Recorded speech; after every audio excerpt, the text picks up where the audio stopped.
काय सांगाल सत्ताचा विजय झाला अशा प्रकारचा एक दृश्य समोर आलेलं आहे काय काल हायकोर्टाने नागपूर जिल्ह्याचे आणि महाराष्ट्राचे नेते आदरणीय सुनीलजी केदार साहेब यांना जमानत त्या ठिकाणी मिळाली।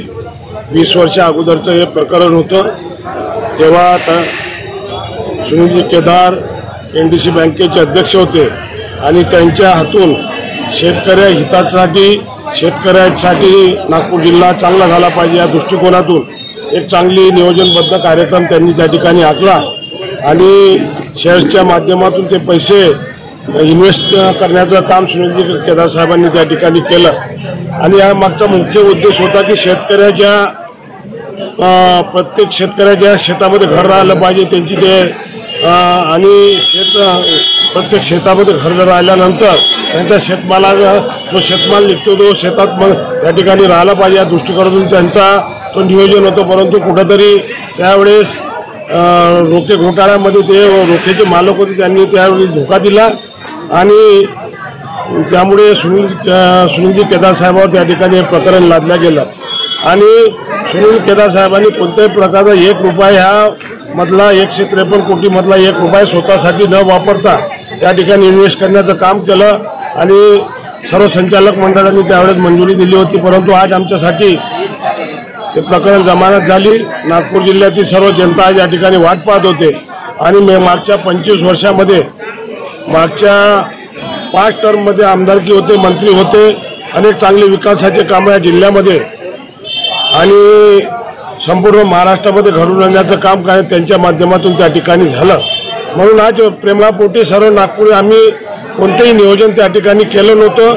आपल्या साहेबांच्या प्रेमापोटी त्या ठिकाणी मोठ्या प्रमाणात जनसमुदाय त्यांचे कार्यकर्ते त्या ठिकाणी आले, आम्ही त्यांचं त्या ठिकाणी स्वागत केलं। आमच्यासाठी आज चांगला दिवस आहे। संपूर्ण नागपूर जिल्ह्यातला प्रत्येक कार्यकर्ता आज दिवाळीसारखा सण त्या ठिकाणी मनवत आहे आणि म्हणून येणाऱ्या दिवसामध्ये ज्या चुका झाल्या आम्ही आमचा न्याय देवतेवर त्या ठिकाणी विश्वास आहे। येणाऱ्या दिवसामध्ये न्यायालयीन प्रक्रिया आम्ही त्या ठिकाणी लढणार आहे आणि न्यायालयीन प्रक्रियेच्या माध्यमातून जे आमदारकीला जे रद्द झाली आहे ते सुद्धा वापस येईल आणि भविष्यामध्ये या नागपूर जिल्ह्यामध्ये सुनीलजी केदार साहेबांच्या माध्यमातून अजून पुन्हा विकासाची गंगा त्या ठिकाणी येण्याचं काम त्या ठिकाणी आम्ही लोक त्या ठिकाणी करणार आहे। असं म्हटलं जात आहे की भावी निवडणूक लक्षात घेऊन सत्ता पक्षधाऱ्यांनी हा कट रचला होता असं पण सांगितलं। विरोधीचा कट हे फक्त नागपूर जिल्ह्याने सुनील केदार साहेबापुरता मर्यादित नाही, संपूर्ण आपल्या देशामध्ये तेच चालू आहे, महाराष्ट्रामध्ये तेच चालू आहे, सगळ्या ठिकाणी हेच चालू आहे। जो नेता बलवान असं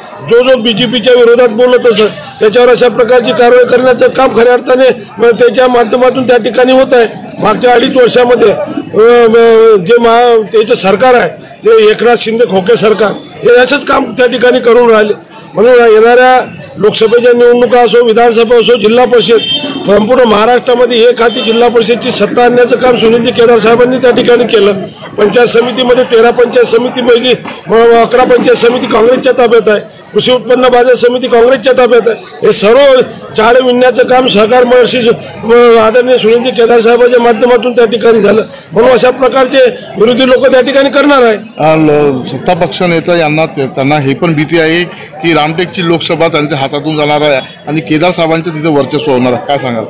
रामटेकची लोकसभा आम्ही ऑलरेडी सुनीलजी केदार साहेब जोही आमच्या काँग्रेस पक्षाचा उमेदवार राहील त्यांच्या माध्यमातून आम्ही रामटेकची लोकसभा आम्ही जिंकणार आहे आणि चांगल्या तन मन धनानंच आम्ही त्या ठिकाणी सुनीलजी केदार साहेबांच्या नेतृत्वात आम्ही त्या ठिकाणी रामटेकची लोकसभा जोही काही उमेदवार पक्ष देईल त्याचं आम्ही काम सर्व मिळून काम त्या ठिकाणी करू। एक माझा शेवटचा प्रश्न, 18 दिवस जे आहे हे कार्यकर्त्यांना बाबूच्या चाहत्यांना फार त्रासदायक असे झाले, तर हे जे 18 दिवस जे आपण जे खूप त्रास सोसावले आहे हे त्रास सत्ताधाऱ्यांना कुठे भोगावे लागेल का? 18 दिवस आम्हाला त्रास झाला आहे नक्कीच आहे। आम्ही जेव्हा डिस्ट्रिक्ट कोर्टमध्ये जेव्हा केस चालू होती आम्ही 5-5, 6-6 घंटे आमचे सर्व कार्यकर्ते त्या ठिकाणी बसत होते। सुनीलजी केदार साहेब असा नेता आहे का 24 घंट्यातून 20 घंटे काम करणारा नेता आहे, म्हणून विरोधकाला त्यांची धास्ती त्या ठिकाणी आहे आणि अनेक क्षेत्रामध्ये चांगला जनसंपर्क आहे। गोरगरीब लोकांचं, शेतकऱ्याचं, आमच्या शेतमजुराचं काम